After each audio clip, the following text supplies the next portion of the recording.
ነፍስ ይማር በሏት ቤተ ክርስቲያንን የወላድ መሃን የሆነችውን ልጆቿ እንደ ቅጠል ረገፉባትን ልጆቿ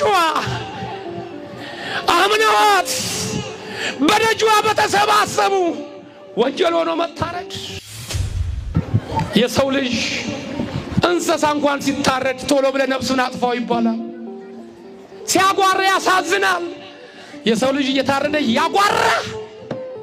አቤት አበስ ገበርኩ ምን ጭካኔ ሆን! አረ ከየት ተማርነው? አረ ማን ያስተማረን? አረ የነን ክፉ ማን ያስተመለከተን? ወገኖቼ አረ ኢትዮጵያ ያልነበረም ባሏ፣ አረ ኢትዮጵያ ያልነበረም ምግባሯ። የተራበ እኮ የምታበላ ነበረ። እንግዳ እኮ የምትቀበል ነበረ። ኦርቶዶክስ መሆን ወንጀል በሆነበት ዘመን እነሱ እየታረዱ እኛ ግን እዚህ ልንላለን። መቼውን የምናለቅሰው? መቼውን የምናነባው? መቼውን ለወገኖቻችን በጽሞና አንድ ጊዜ ለአንድ ደቂቃ እንባችን የምናፈሰው ለመቼውን? የሰው ልጅ ሀገር ሰላም ብሎ በተኛበት 120 ሰው በአንድ ቀን መሞት።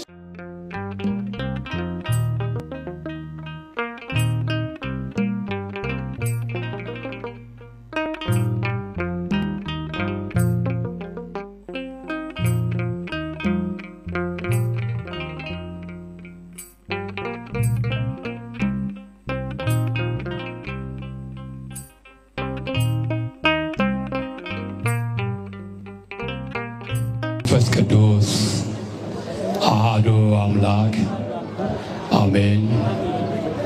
ስብሐት ለእግዚአብሔር ለዘአብጽሐነ እስከ ዛቲ ሰዓት። ምስጋና ለእግዚአብሔር ይሁን በሰማይ በምድር ላለው ለአምላካችን ለመድኃኒታችን ለኢየሱስ ክርስቶስ ክብርና ምስጋና ለእሱ ይሁን። ዛሬ የምናከብረው ታላቅ በዓል አለ በቤተ ክርስቲያናችን መሰረት። ይህ በዓል የጻድቁ አባታችን ገብረ መንፈስ ቅዱስ። ገብረ መንፈስ ቅዱስ ማለት የመንፈስ ቅዱስ አገልጋይ ማለት ነው። አንድም ገብረ ሕይወት፣ ገብረ ሕይወት ማለት የሕይወት አገልጋይ ማለት ነው።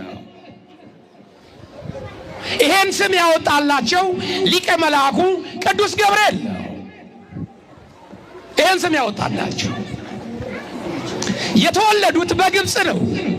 እናታቸው አቅሊስያ፣ አባታቸው ስምዖን ይባላል። ከደጋግ ቤተሰብ የተገኙ እግዚአብሔር የሚፈሩ እግዚአብሔርን የሚያከብሩ ነገር ግን ልጅ በማጣት ለብዙ ዘመናት ይተክዙና ያለቅሱ ነበር። ፈጣሪያቸውን በጾም በጸሎት በስግደት በመውደቅ በመነሳት ተስፋ ሳይቆርጡ እግዚአብሔርን ይጠይቃሉ።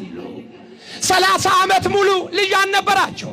ስንት ዓመት አልኳችሁ? 30 ዓመት ልጅ አልነበራቸው። ልጅ በማጣት ተስፋ አልቆረጡ። ከበጎ ስራቸው ከበጎ ዓላማቸው ዝንፍ ሊሉ አልፈቀዱ። ዝንፍ አላሉ። በእግዚአብሔር ተስፋቸው አልተሟጠጥም። እግዚአብሔር አንድ ቀን ታሪክ ይቀይራል። እግዚአብሔር አንድ ቀን ቋጠሯችን ይፈታልናል። እግዚአብሔር አንድ ቀን ልጅ ይሰጠናል ብለው በእግዚአብሔር ተስፋ ያደርጉ ነበር። ዛሬም